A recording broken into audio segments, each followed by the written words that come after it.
look upon the chapter of thus title in Diagon Alley.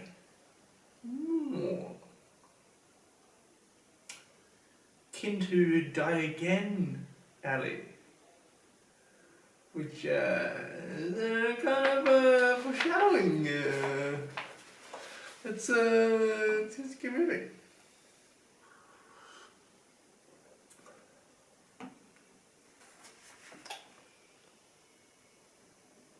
Excuse you.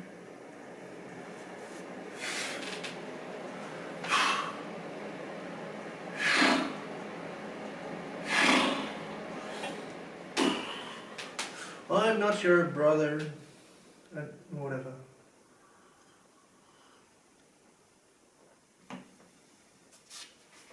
Diagon Alley. Harry woke early the next morning. Although he could tell it was daylight, he kept his eyes shut tight. It was a dream, he told himself firmly. I dreamed a giant called Hagrid came to tell me I was going to a school of wizards. When I open my eyes,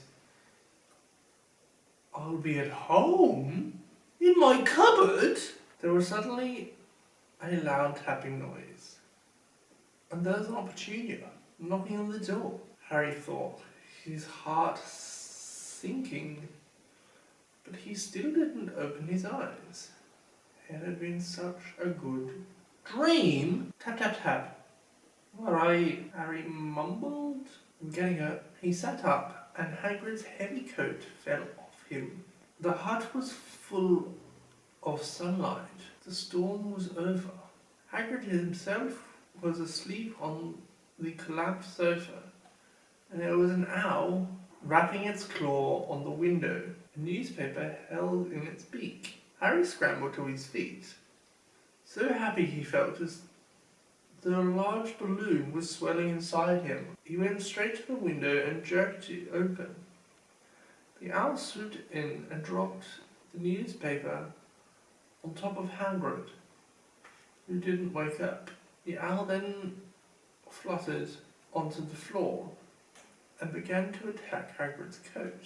Don't do that. Harry tried to wave the owl out of the way, but it snapped its beak fiercely at him and carried on savaging the coat. Hagrid, said Harry loudly. That's an owl. Bite him. Hagrid grunted into the sofa. What? He wants paying for delivering the paper. Look in the pockets. Hagrid's coat seemed to be made of nothing but pockets. Bunches of keys, slug pellets, balls of string, mint humbugs, tea bags. Finally, Harry pulled out a handful of strange-looking coins. Give him 5 nuts, said Hagrid sheepishly. Nuts? The little bronze ones. Harry counted out 5 little bronze coins, and the owl held its leg so he could put the money into a small leather pouch tied to it. Then it flew off through the open window. Hagrid yawned loudly, sat up and stretched. Best be off, Harry. Lots to do today. Gotta get up to London and buy all your stuff for school. Harry was turning over the wizard coins and looking at them. He had just thought of something which made him feel as though the happy balloon inside him had got a puncture. Hagrid, said Hagrid, who was putting on his huge boots. I haven't got any money. Only heard Uncle Vernon last night. He won't pay for me to go and learn magic. Don't worry about that, Harry. Don't worry about that, said Hagrid, standing up and scratching his head. You think your parents didn't leave with anything? But if their house was destroyed, they didn't keep their gold in the house, boy. Nah, first stop for us was Gringotts Wizard's Bank. Have a sausage. They're not bad cold. And I wouldn't say no to a bit of birthday cake neither. Wizards have banks. Just the one. Gringotts. Run by goblins. Harry dropped the bit of sausage he was holding. Goblins? Yeah, so you'd better be mad to try and rob it. I'll tell you that. Never mess with goblins, Harry. Gringotts is the safest place in the world. Anything you want to keep safe. Except maybe Hogwarts. As a matter of fact, I'm going to go visit Gringotts anyway. For Dumbledore, Hogwarts business. Hagrid drew himself up proudly. He usually gets me to do important stuff for him. Fetching you, getting things from Gringotts. He knows you can trust me, see? Got everything? Come on then. Harry followed Hagrid out onto the rock. The sky was quite clear now, and the sea gleamed in the sunlight. The boat Uncle Vernon had hired was still there, with a lot of water in the bottom after the storm. How did you get here? Asked Harry, looking around for another boat. Flew? Yeah, but we'll go back in this. Not supposed to use magic now I've got you. They settled down in the boat, Harry still staring at Hagrid, trying to imagine him flying. Seems a shame to row, though, said Hagrid, giving Harry another of his sideways looks. Forward! Speed things up a bit. You wouldn't mind not mentioning that at Hogwarts? Of course not, said Harry, eager to see more magic. Hagrid pulled out the pink umbrella again, tapped it twice on the side of the boat, and they sped off towards land. Why did you man to try and rob Gringotts? Harry asked. Spells, enchantments, said Hagrid, unfolding his newspaper as he spoke. They say there's dragons guarding the high security vault, and then you gotta find your way. Gringotts is hundreds of miles under London Sea, deep under the ground. You'd die of hunger trying to get out, even if you did manage to get your hands on something. Harry sat and thought about this while Hagrid read his newspaper, The Daily Prophet. Harry learnt from Uncle Vernon that people like to be left alone while they did this, but it was very difficult. He'd never had so many questions in his life. Ministry of Magic messing things up as usual, Hagrid muttered, turning the page. There's a Ministry of Magic? Harry asked before he could stop himself. Of course, said Hagrid. They wanted Dumbledore for minister, of course, but he'd never leave Hogwarts. So old Cornelius Fudge got the job. Longer if ever there was one. So he builds Dumbledore with ours every morning, asking for advice.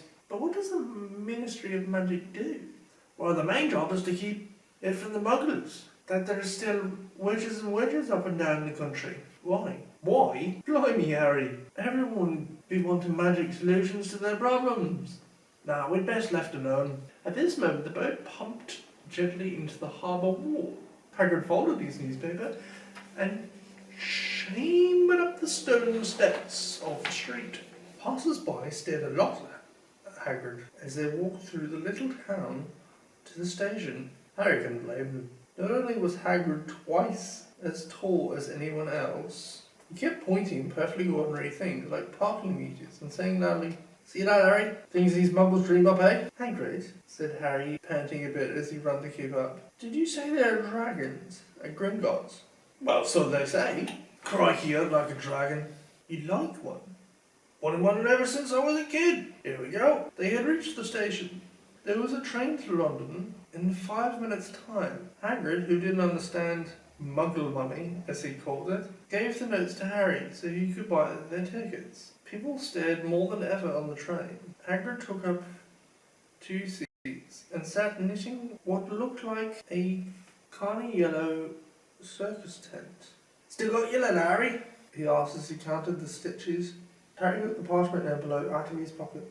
Good, said Hagrid. There's a list there of everything you need. Harry unfolded a second piece of paper he hadn't noticed the night before and read, Hogwarts School of Witchcraft and Wizardry. Uniform. First year students will require 3 sets of plain work robes. Black.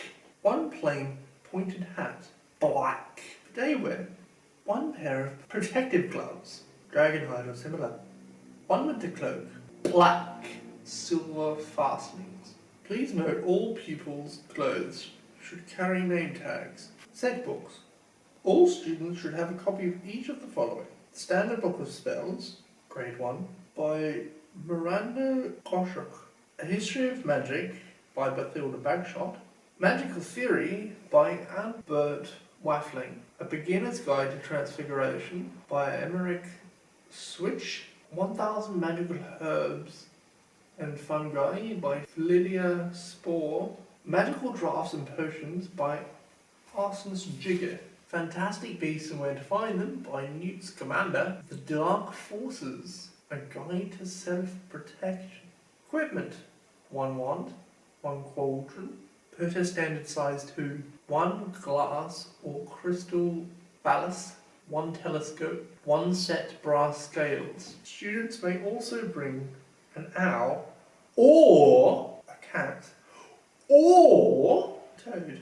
Parents are reminded that first years are not allowed their own broomsticks. Can we buy all this in London? If you know where to go, said Hagrid. Harry had never been to London before, but the Hagrid seemed to know where he was going. He was obviously not used to getting there in an ordinary way. He got stuck in the ticket barrier on the underground and complained loudly that the seats were too small and the trains too slow. I don't know how the Muggles managed without magic, he said as they climbed a broken down escalator which led up to a bushing road lined with shops. Hagrid was so huge that he parted the crowd easily. All Harry had to do was keep close behind him. They passed bookshops and music stalls, hamburger bars and cinemas, but nowhere that looked as if it could sell a magic wand. This was just an ordinary street full of ordinary people. Could there really be piles of wizard dog berry marbles beneath them? Were there really shops that sold spell books and broomsticks? Might this not all be some huge joke that the Dudleys had cooked up? If Harry hadn't known that the Dudleys had no sense of humour, he might have thought so. Yet somehow, even though everything Hagrid had told him so far was unbelievable, Harry couldn't help trusting him. This is it, said Hagrid, coming to a halt. Leaky Cauldron. It's a famous place. It was a tiny, grubby-looking pub. If Hagrid hadn't pointed it out, Harry wouldn't have noticed it was there. The people hurrying by didn't glance at it. Their eyes slid from the big bookshop on one side to the record shop on the other, as if they couldn't see the Leaky Cauldron at all. In fact, Harry had the most peculiar feeling that only he and Hagrid could see it. Before he could mention this, Hagrid had steered him inside. For a famous place, it was very dark and shabby. A few old women sitting in the corner, drinking tiny glasses of sherry. One of them was smoking a long pipe. A little man in a top hat was talking to the old barman, who was quite bald and looked like a gummy walnut. The low buzz of chatter stopped when they walked in. Everyone seemed to know Hagrid. They waved and smiled at him, and the barman reached for a glass, saying, "The usual, Hagrid?" "Can't, Tom. I'm on Hogwarts business," said Hagrid, clapping his great hand on Harry's shoulder and making Harry's knees buckle. "Good Lord," said the barman, peering at Harry. "Harry, is this? Can it be?" The Leaky Cauldron had suddenly gone completely still and silent. "Bless my soul," whispered the barman. "Harry Potter, what an honour!" He hurried out from behind the bar, rushed towards Harry, and seized his hand, tears in his eyes. "Welcome back, Mr. Potter, welcome back!" Harry didn't know what to say. Everyone was looking at him. The old woman with the pipe puffing on it without realising it had gone out. Hagrid was beaming. Then there was a great scraping of chairs, and next moment Harry found himself shaking hands with everyone in the Leaky Cauldron. "Doris Crockford, Mr. Potter. Can't believe I'm meeting you at last." "So proud, Mr. Potter, I'm so proud." "I wanted to shake your hand, and I'm all of a flutter." "Delighted, Mr. Potter. Just can't tell you. Diggle's the name. Delius Diggle." I've seen you before," said Harry, as Delius Diggle's top hat fell off in his excitement. "He bowed to me once in a shop." "He remembers!" cried Delius Diggle, looking around at everyone. "Did you hear that? He remembers me." Harry shook hands again and again. Doris Crockford kept coming back for more. A pale young man made his way forward very nervously, one of his eyes twitching. "Professor Quirrell," said Hagrid. Harry, Professor Quirrell will be one of your teachers at Hogwarts. Potter, stammered Professor Quirrell, grasping Harry's hand. Tilly, pleased I am to meet you. What sorts of magic do you teach, Professor Quirrell? Defense against the dark arts, muttered Professor Quirrell, as though he'd rather not think about it. Nothing needed, Potter. He laughed nervously. You'd be getting all your equipment, I suppose. I've got to pick up a new book on vampires myself. He looked terrified at the very thought, but the others wouldn't let Professor Quirrell keep Harry to himself. It took almost 10 minutes to get away from them all. At last, Hagrid managed to make himself heard over the babble. Must go on. Lots to buy. Come on, Harry. Doris Crockford shook Harry's hand one last time, and Hagrid led him through the bar into a small walled courtyard, where there was nothing but a dustbin and a few weeds. Hagrid grinned at Harry. Told you, didn't I? Told you he was famous. Even Professor Quirrell was trembling to meet you. Mind you, he's usually trembling. Is he always that nervous? Oh yeah, poor bloke. Brilliant mind. He was fine when he was studying about books, but then he took a year off to get some first-hand experience. They say he met vampires in the Black Forest, and there was a nasty old trouble with a hag. Never been the same since. Scared of the students, scared of his own subject now. Where's my umbrella? Vampires? Hags? Harry's head was swimming. Hagrid, meanwhile, was counting bricks in the wall above the dustbin. 3 up, 2 across. He muttered! Right, stand back, Harry. He tapped the wall 3 times with the point of his umbrella. The brick wall touched, quivered, and wriggled. In the middle, a small hole appeared, grew wider and wider. A second later, they were facing an archway, large enough even for Hagrid. Welcome, said Hagrid, to Diagon Alley. He grinned at Harry's amazement. They stepped through the archway. Harry looked quickly over his shoulder and saw the archway shrink instantly back into solid wall. The sun shone brightly on a stack of cauldrons outside the nearest shop. Cauldrons, all sizes, copper, brass. Hell stringing, collapsible, set aside and hanging over them. You'll be needing one, said Hagrid, but we gotta get your money first. Harry wished he had about 8 more eyes. They walked up the street, trying to look at everything at once. The shops, the things outside them, the people doing their shopping. A plump woman outside an apothecary's was shaking her head as they passed.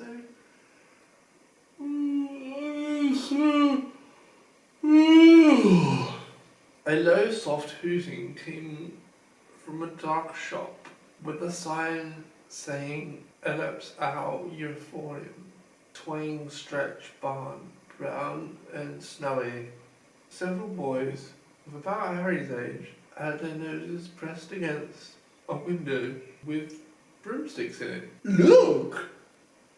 Harry heard one of them say, "The Nimbus 2000, fastest as ever!" There were shops selling robes, shops selling telescopes, and strange silver instruments Harry had never seen before. Windows stacked with birds and birds. Tottering piles of spell books, quills and rolls of parchment, potion bottles, globes of the moon, Gringotts, said Hagrid. They had reached a snowy white building which towered over the other little shops. Standing beside its burnished bronze doors, wearing a uniform of scarlet and gold, was... "Yeah, that's a goblin," said Hagrid quietly as they walked up to the white stone steps towards him. Goblin was about a head shorter than Harry. He had swarthy, cleaver face, a pointed beard, and Harry noticed very long fingers and feet. Bowed as they walked inside. Now they were facing a second pair of doors, silver this time, with words engraved upon them. "Enter, stranger, but take heed of what awaits the sin of greed. Those who take do not earn, must pay most dearly in their turn. So if you seek beneath our floors a treasure that was never yours, thief, you have been warned. Beware of finding more than treasure there." "Like I said, you big matter a bit," said Hagrid. A pair of goblins bowed them through the silver doors, and they were in a vast marble hall. About 100 more goblins were sitting on high stools behind a long counter, scribing large ledgers, weighing coins on brass scales, examining precious stones through eyeglasses. There were too many doors to count, leading off the hall, and yet more goblins were showing people in and out of these. Hagrid and Harry made for the counter. "Morning," said Hagrid to a free goblin. "We're here to take some money out of Mr. Harry Potter's safe. You have his key, sir." "Got it here somewhere," said Hagrid, and he started emptying his pockets onto the counter, scattering a handful of mouldy dog biscuits over the goblin's book of numbers. The goblin wrinkled his nose. Harry watched the goblin on their right, weighing a pile of rubes as big as glowing coals. "Got it," said Hagrid at last, holding a tiny golden key. The goblin looked at it closely. "That seems to be in order." "I've got a letter from Professor Dumbledore," said Hagrid importantly. "It's about you-know-what in Vault 713. The goblin read the letter carefully. "Very well," he said, handing it back to Hagrid. "I will have someone take you down to both vaults." Griphook was yet another goblin. Once Hagrid crammed all the dog biscuits back inside his pockets, he and Harry followed Griphook towards one of the doors leading off the hall. "What's the you-know-what in Vault 713? Harry asked. "Can't tell you that," said Hagrid mysteriously. "Very secret Hogwarts business. Dumbledore's trust me. What my job's worth to tell you that." Griphook held the door open for them. Harry, who had expected more marble, was surprised. They were in a narrow stone passageway, lit with flaming torches. It sloped steeply downwards, and there were little railway tracks on the floor. Griphook whistled, and a small car came hurling up the tracks towards them. They climbed in, Hagrid with some difficulty, and they were off. At first, they just hurtled through a maze of twisting passages. Harry tried to remember. Left, right, left, middle fork right, left, but it was impossible. The rattling cart seemed to know its own way, because Griphook wasn't steering. Harry's eyes stung as the cold air rushed past, but he kept them wide open. Once he thought he saw a burst of fire at the end of a passage, twisted around to see if it was a dragon. But too late. They plunged even deeper, passing an underground lake where huge stalactites and stalagmites roof on the ceiling and floor. I never know. Harry called to Hagrid over the noise of the cart. What's the difference between this stalagmite and a stalactite? Stalagmites can inhabit it, said Hagrid. But don't ask me questions just now. I think I'm going to be sick. He did look very green. And when the cart stopped, at last beside a small door in the passage wall, Hagrid got out and had to lean against the wall to stop his knees trembling. Grip-Hawk unlocked the door. A lot of green smoke came billowing out, and as it cleared, Harry gasped. Inside were mounds of gold coins, columns of silver, heaps of little bronze nuts. All yours, smiled Hagrid. Or Harry's. It was incredible. The Dursleys couldn't have known about this, although I had it from him faster than blinking. How often had they complained how much Harry cost them to keep? And all the time there had been a small fortune belonging to him, buried out of London. Hagrid helped Harry pile some of it into a bag. Gold 1 gallons, he explained. 17 silver seckles to a gallon, and 29 nuts to a second. It's easy enough, right? That should be enough for a couple of terms. We'll keep the rest safe for you. He turned to Grip-Hawk. Vault 713 now, please. And can we go more slowly? 1 speed only, said Grip-Hawk. They were going even deeper now and gathering speed. The air became colder and colder as they held around tight corners. They went rattling over an underground ravine, and Harry leant over the side to try to see what was down at the dark bottom. But Hagrid groaned and pulled him back by the scruff of his neck. Vault 713 had no keyhole. Stand back, said Grip-Hawk importantly. He stroked the door gently with one of his long fingers, and it simply melted away. If anyone but a Gringotts goblin tried that, they'd be sucked through the door and trapped in there, said Grip-Hawk. How often do you check to see if anyone's inside?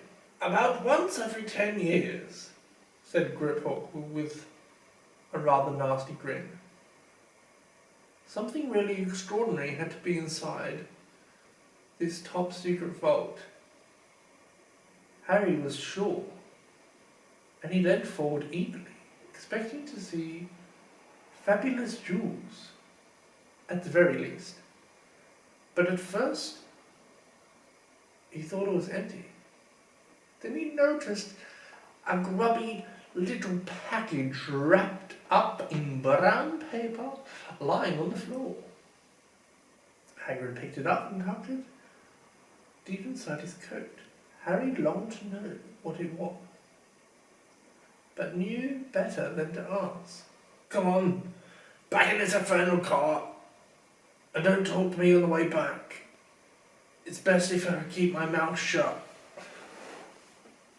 Fair enough. One wild cart ride later, they stood blinking in the sunlight outside Gringotts.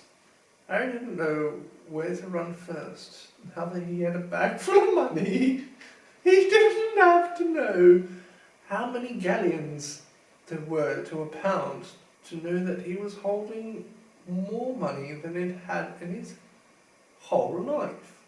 More money than even Dudley had ever had. Might as well get your uniform, said Hagrid, nodding towards Madame Malcolm's robes for all occasions.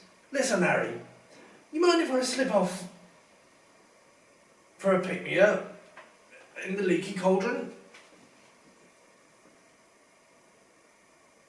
I hate them Gringotts carts.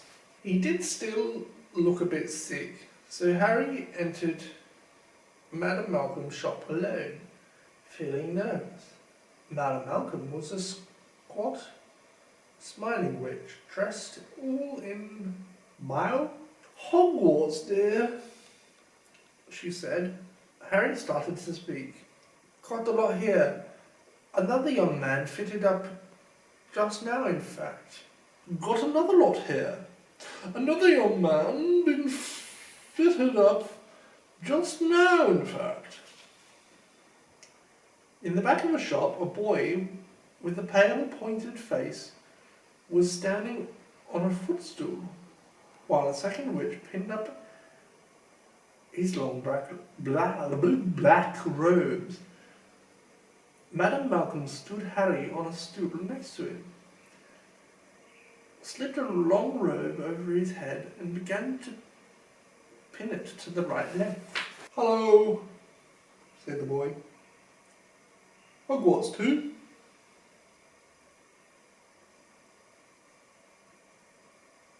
"Yes." "My father's next door buying books, and my mother's up the street looking at wands," said the boy. He had a bored, drawingly voice. "Then I'm going to drag off to look at racing brooms. I don't see why 30s can't have their own. I think I'll bully father into getting me one, and I'll smoke a living somehow." Harry was strongly reminded of Dudley. "Have you got your own broom?" the boy went on. "No," said Harry. "Play Quidditch at all?" "No," Harry said again, wondering what on earth Quidditch could be. "I do. Father said it's a crime if I'm not picked to play for my house, and I must say I agree." "Know what house you'll be in yet?" "No," Harry said Harry, feeling more stupid by the minute. "Well, no one knows until they get there, do they? But I know I've been in Slytherin. All our family have been. Imagine being in Hufflepuff. I'd think I'd leave, wouldn't you?" Said Harry, wishing he could say something a bit more interesting. "I say, look at that man," said the boy, suddenly nodding towards the front window. Hagrid was standing there, grinning at Harry and pointing at 2 large ice creams to show he couldn't come in. "That's Hagrid," said Harry. "Pleased to know something?" the boy didn't. "He works at Hogwarts." "Huh?" said the boy. "I've heard of him. He's a sort of servant, isn't he?" "He's the gamekeeper," said Harry. He was liking the boy less and less every second. "Yes, exactly. I heard he's a sort of savage. Lives in a hut in the school grounds, and every now and then he gets drunk. Tries to do magic and ends up setting fire to his bed. I think he's brilliant." "Do you?" said the boy with a slight sneer. "Why is he with you? Where are your parents?" "They're dead," said Harry shortly. He didn't feel much like going into the matter with the boy. "Oh, sorry," said the other.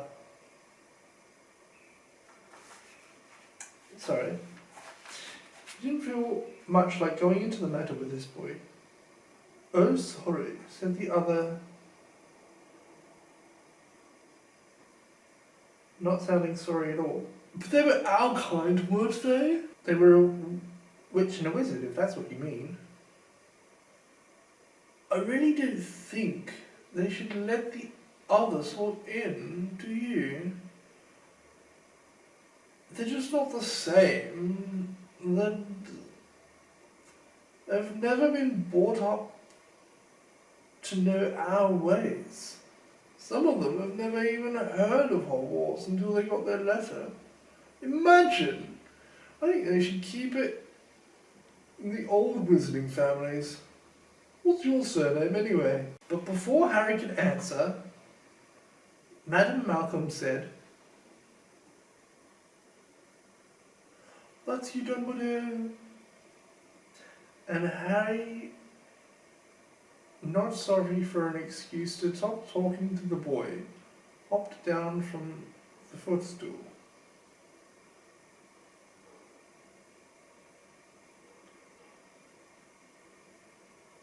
"Well, I'll see you at Hogwarts, I suppose," said the drawingly boy. Harry was rather quiet as he ate his ice cream Hagrid had bought him. Chocolate and raspberry with chopped nuts. "What's up?" said Hagrid. "Nothing," Harry lied. They stopped to buy parchment and quills. Harry cheered up a bit when he found a bottle of ink that changed colour as you wrote. When they had left the shop, he said, "Hagrid, what's Quidditch?" "Blimey, Harry, I keep forgetting how little you know." "Not knowing about Quidditch? Don't make me feel worse," said Harry. He told Hagrid about the pale boy in Madam Malcolm's. And he said people from Muggle families shouldn't even be allowed in. "Not from a Muggle family. If he'd known who you were, he's growing up knowing your name. If his parents were wizarding folk,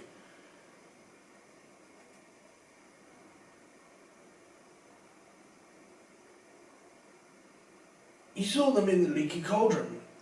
Anyway, what does he know about it?" "Some of the best I ever saw were the only ones with magic in them, in a long line of muggles. And look at your mum. Look at what she had for a sister." "So what's Quidditch?" "It's our sport. Wizard sport. It's like football in the Muggle world. Everyone follows Quidditch. Played up in the air on broomsticks. There are 4 balls. Sort of hard to explain the rules." "What are Slytherin and Hufflepuff?" "Squouses. There's 4. Everyone says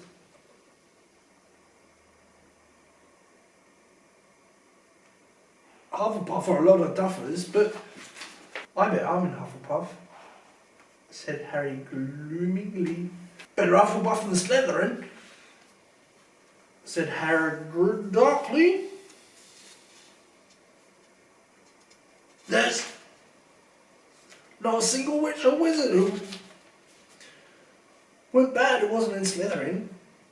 You know who was one." You know who was at Hogwarts years and years ago," said Hagrid. They bought Harry school books in a shop called Flourish and Bolts, where the shelves were stacked to the ceiling with books as large as paving stones, bound in leather. Books the size of stamps and covers of silk. Books full of peculiar symbols, and a few books with nothing in them at all. Even Dudley, who never read anything, would have been wild to get his hands on some of these. Hagrid almost had to drag Harry away from curses and counter-curses. Bewitch your friends and befuddle your enemies with the latest revenge, hair loss, jelly legs, tongue tying, and much, much more. By Professor Benedictus Viridian. I was trying to find out how to curse Dudley. I'm not saying that's not a good idea. But you're not to use magic in the Muggle world. Except in very special circumstances, said Hagrid. And anyway, you couldn't work one of those curses yet. You need a lot more study before you get that level. Hagrid wouldn't let Harry buy a solid gold cauldron either. It says, put her on your list. They got a nice set of scales for weighing potion ingredients and a collapsible brass telescope. Then they visit Apothecary's, which was fascinating enough to make up for its horrible smell. A mixture of bad eggs and rotted cabbages. Barrels of slimy stuff stood on the floor. Jars of herbs, dried roots, and bright powders lined the walls. Bundles of feathers, strings of fang and snarl's claws hung from the ceiling, while Hagrid asked the man behind the counter for a supply of some basic potion ingredients for Harry. Harry himself examined the unicorn horns at 21 galleons each, and minuscule glittering black beetle eyes. 5 nuts a scoop. Outside the apothecary's, Hagrid checked Harry's list again. Just one left? Oh yeah. And I still haven't got your birthday present. Harry felt himself go red. You don't have to. I know I don't have to. Tell you what.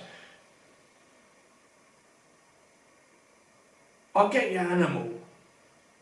Not a toad. Toads went out of fashion years ago. You'd be laughed at. I don't like cats. They make me sneeze. I'll get you an owl. All the kids want owls. They're dead useful.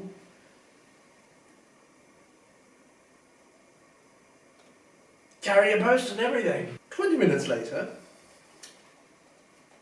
they left our emporium, which had been dark and full of rustling and flickering, jewel-bright eyes. Harry now carried a large cage which held a beautiful snowy owl, fast asleep with her head under her wing. He couldn't stop stammering his thanks, sounding just like Professor Quirrell. Don't mention it. Don't expect you've had a lot of presents from the Dursleys. Just Ollivanders left now. Only place for one's Ollivanders. And you gotta have the best wand. A magic wand. This was what Harry had been really looking forward to. The last shop was narrow and shabby. Peeling gold letters over the door read, Ollivanders, maker of fine wands since 382 BC. A single wand lay on a faded purple cushion in the dusty window. A tinkling bell rang somewhere in the depths of the shop as they stepped inside. It was a tiny place, empty except for a single spindling chair which Hagrid sat on to wait. Harry felt strange, as though he had entered a very strict library. He swallowed a lot of new questions which had occurred to him and looked instead at thousands of narrow boxes piled neatly up to the ceiling. For some reason, the back of his neck prickled. The very dust and silence in here seemed to tingle with some secret magic. "Good afternoon," said a soft voice. Harry jumped. Hagrid must have jumped too, because there was a loud crunching noise, and he got quickly off the spindling chair. An old man was standing before them, his wide pale eyes shining like moons through the gloom of the shop.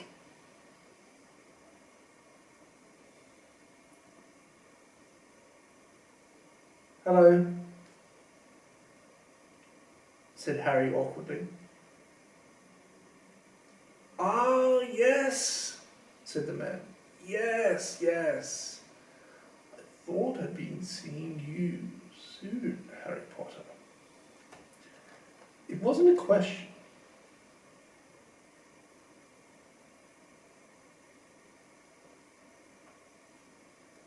"You have your mother's eyes.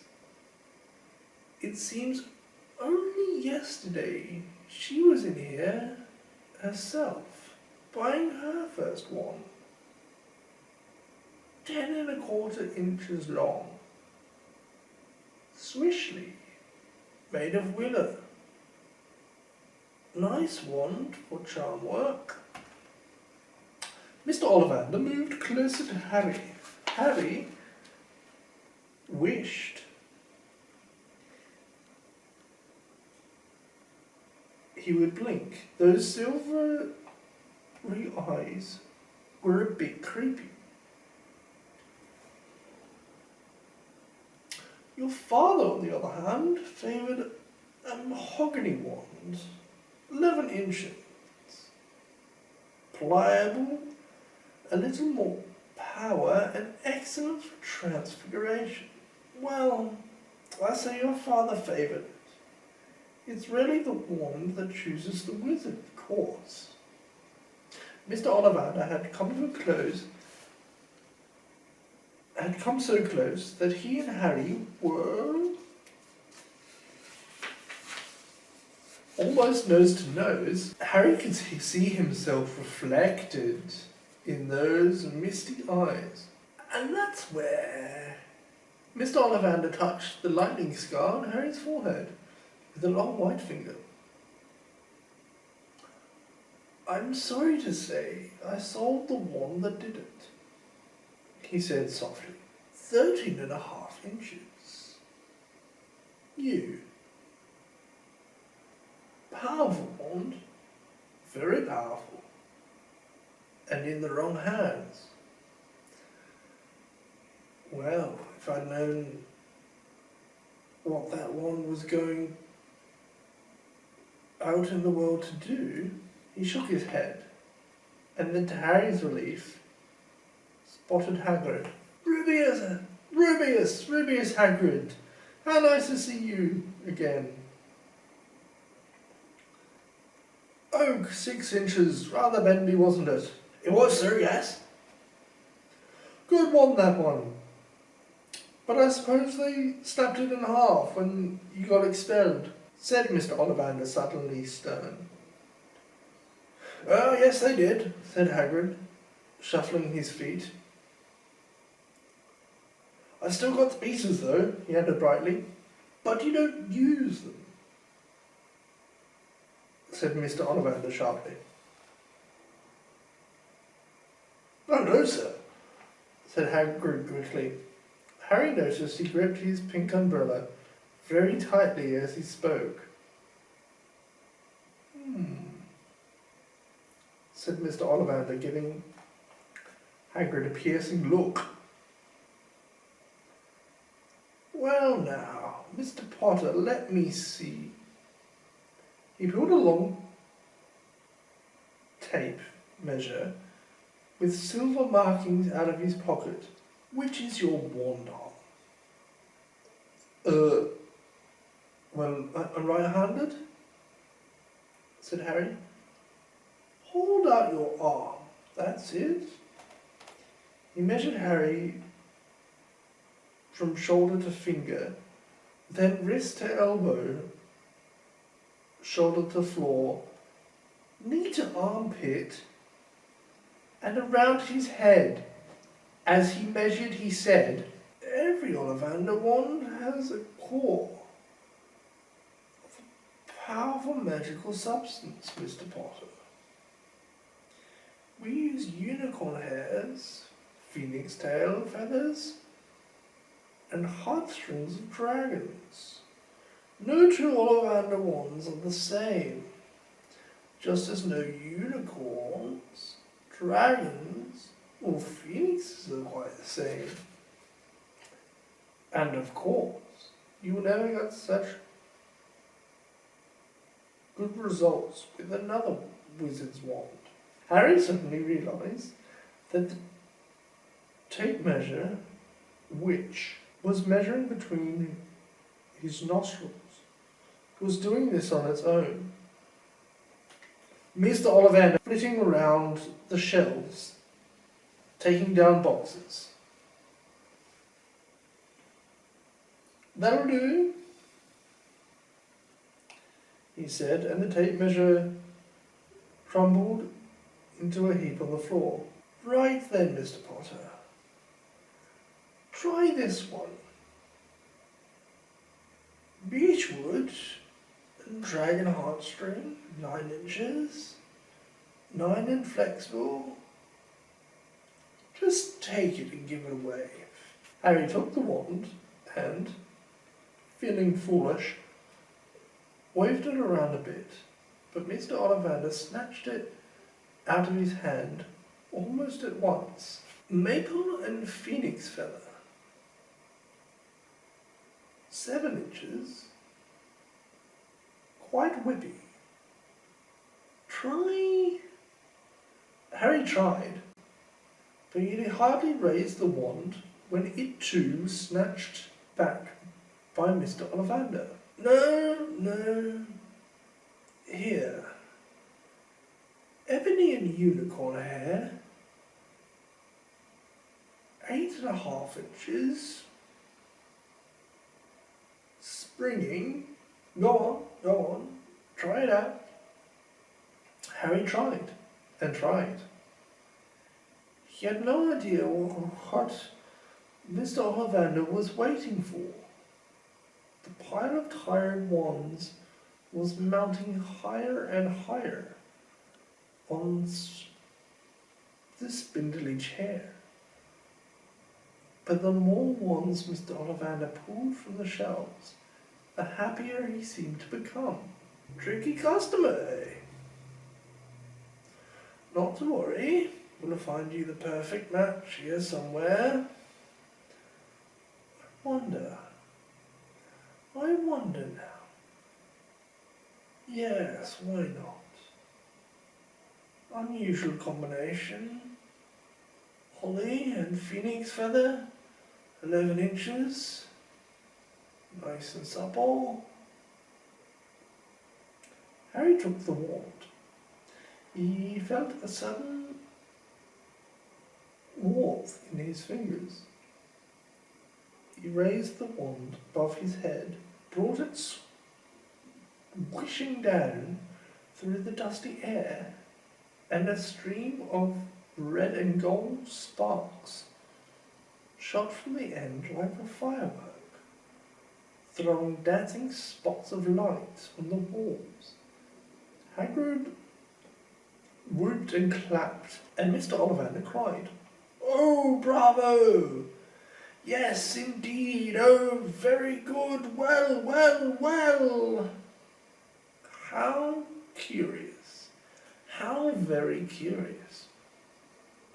He put Harry's wand back into its box and wrapped it in brown paper, still muttering, "Curious! Sorry, but what's curious?"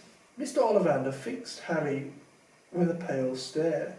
"I remember every wand I've ever sold, Mr. Potter.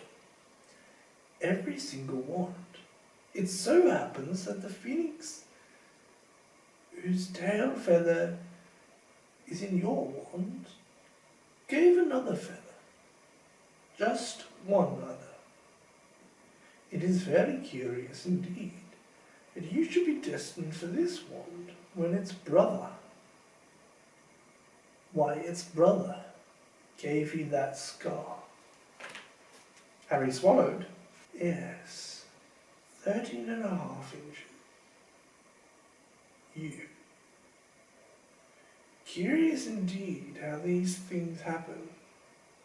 The wand chooses the wizard, remember. I think we must expect great things from you, Mr. Potter.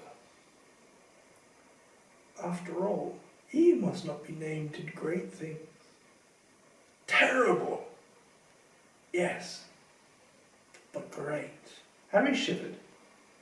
He wasn't sure he liked Mr. Ollivander too much. He paid 7 gold galleons for his wand, and Mr. Ollivander bowed them from his shop. The late afternoon sun hung low in the sky, and Harry and Hagrid made their way back down Diagon Alley and back through the wall, back through the leaky cauldron, now empty. Harry didn't speak at all as they walked down the road. He didn't even notice how much people were gawping at them on the underground, laden as they were with all their funny shaped packages. Harry's lap. Up another escalator and into Paddington Station. Harry only realised where they were when Hagrid tapped him on the shoulder. Got time for a bite before your train leaves? He said.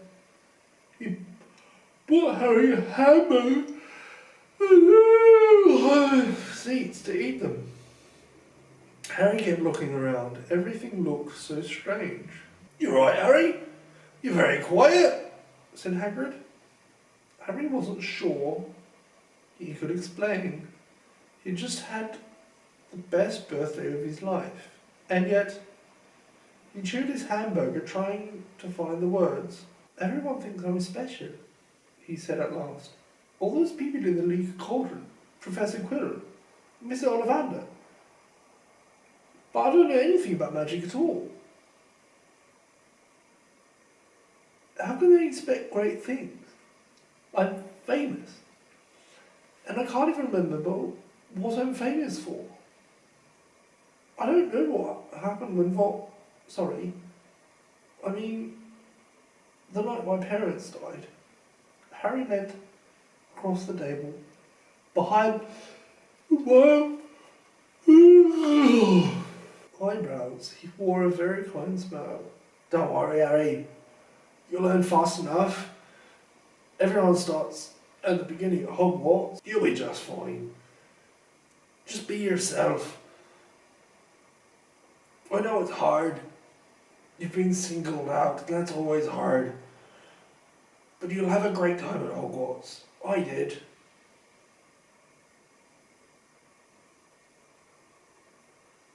"Still do, as a matter of fact." Hagrid helped Harry on the train. "We take them back to the Dursleys," then handed him an envelope. "Your ticket for Hogwarts," he said. "1st of September, King's Cross. It's all on your ticket. Any problems with the Dursleys? Send me a letter with your owl. She'll know where to find me. See you soon, Harry." The train pulled.